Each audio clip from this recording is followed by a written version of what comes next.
Even as native Hawaiians are among the most vulnerable ethnic groups to COVID-19, many of them are still unvaccinated.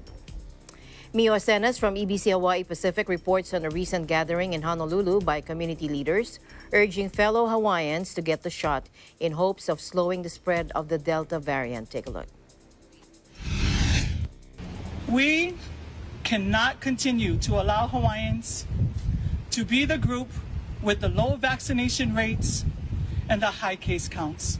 Community representatives gathered outside the state capitol near the statue of Hawaii's last monarch to send a strong message to Native Hawaiians and those who still have doubts about the COVID-19 vaccine.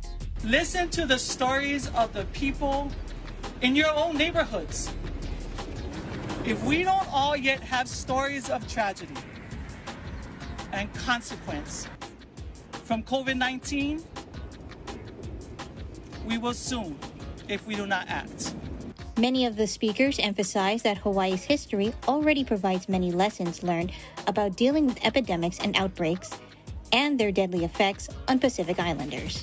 In 1881, Queen Liliuokalani, whose statue we stand in front of today, ordered the measure of Oahu commerce to cease during a smallpox epidemic. At that time, we lost 10% of our native Hawaiian population. I'm not even willing to lose 1% of our lahui. Many of you might not know that Queens was actually founded because of epidemics.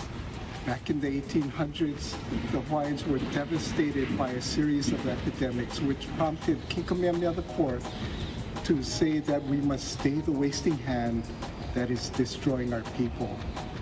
Our community is in a crossroads. One road is guided by our negative perspective and experiences and the distrust of science and scientists and government and big pharmaceutical companies. The other road is guided by healthcare and current mainstream medical information. Both roads have valid concerns and are so deep and fraught with nooks and crannies. This has certainly become a well-constructed maze for many to get lost in. When we are fearful and lost, we hesitate. For many, as we hesitate, inaction becomes our action. And we are all here today as Hawaiians because this current COVID-19 Delta surge is us. Native Hawaiians represent the largest percentage of infections in this wave. And if we don't take action now, we will represent the largest percentage of deaths. We cannot allow that to happen.